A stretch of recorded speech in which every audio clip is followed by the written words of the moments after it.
स्वागत है आपका श्री भक्ति ज्ञान चैनल में।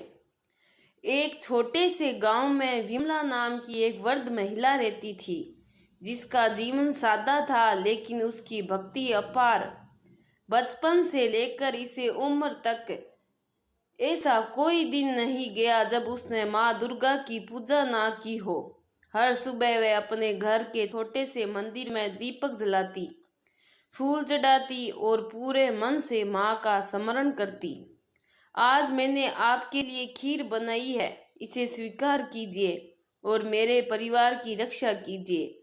वो आंखें बंद कर ध्यान में लीन ही थी कि तभी उसकी बहू सुनीता तेज आवाज में भीतर घुस आई। लो जी, सुबह सुबह फिर से इस बुढ़िया का नाटक शुरू। पूजा ही करती रहोगी या फिर घर का कुछ काम ही करोगी? बहू, मैंने नाश्ता बना दिया है, बस पूजा कर लूं फिर सारे काम कर दूंगी। तेरी पूजा कभी खत्म नहीं होती, अभी पूरे घर की सफाई बाकी है। जल्दी जाओ और काम कर। विमला कुछ कह न पाई। वहीं उसकी आंखों में अपमान के आंसू थे, लेकिन हाथ जोड़कर वह माँ दुर्गा से शक्ति मांग रही थी। दिन भर विमला घर का सारा काम करती रही, झाड़ू पोंछा, कपड़े, रसोई। थका हुआ शरीर, लेकिन मन में कोई शिकायत नहीं। चलो काम तो हो गया, अब कुछ देर बैठकर माँ का नाम ले लूं। वो माला लेकर बैठी ही थी कि सुनीता फिर कपड़ों का ढेर फैलाती हुई आ गई। अरे बुढ़िया, फिर बैठ गई? ये सारे कपड़े धोने हैं, जल्दी कर, स्कूल से बच्चे भी आने वाले हैं। बहू, मैंने अभी सारा काम खत्म किया था, बस थोड़ी देर। याद रख, जब तक इस छत के नीचे है वही भूत है, ज्यादा बोलेगी तो यहाँ से निकाल दूंगी। सुनीता के जाते ही विमला फूट फूट कर रोने लगी। हे माँ, जिस उम्र में सेवा मिलनी चाहिए थी उस उम्र में अपमान मिल रहा है। क्या यही मेरी परीक्षा है? नवरात्र का पावन समय आया। विमला ने 9 दिन व्रत रखा, लेकिन बहू की यातनाएं कम नहीं हुई। आज नवरात्रा है, पहले माँ को भोग लगेगा, फिर बाकी काम। मुझे तेरी पूजा से कोई मतलब नहीं है। 1 घंटे में सारे कपड़े धुल जाने चाहिए। विमला ने एक शब्द नहीं कहा, वह चुपचाप भोग बनाती रही। उसकी भक्ति अब मौन तपस्या बन चुकी थी। कुछ दिनों बाद विमला बीमार पड़ गई।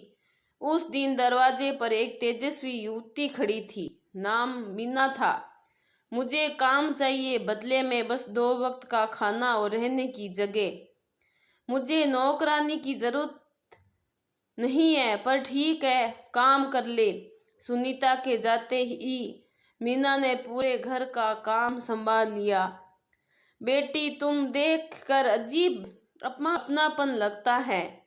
माई, पहले ये काढ़ा पी लो, सब ठीक हो जाएगा। काढ़ा पीते ही विमला की तबीयत चमत्कारी रूप से ठीक हो गई। मीना के आने के बाद सुनीता के साथ अजीब घटनाएं होने लगी। कभी खाना जल जाता, कभी मिर्च असहनीय लगती। धीरे धीरे विमला का बेटा भी माँ के करीब आने लगा। माँ, अगर कुछ चाहिए हो तो मुझे बता देना।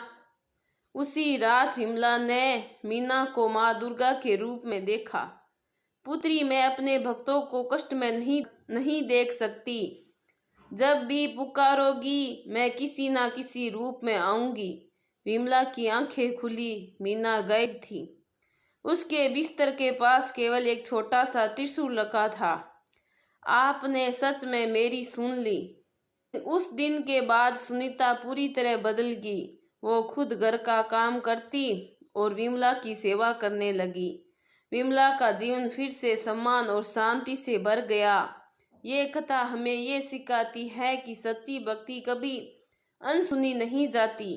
माँ दुर्गा अपने भक्तों की रक्षा स्वयं करती है, चाहे उन्हें किसी भी रूप में आना पड़े।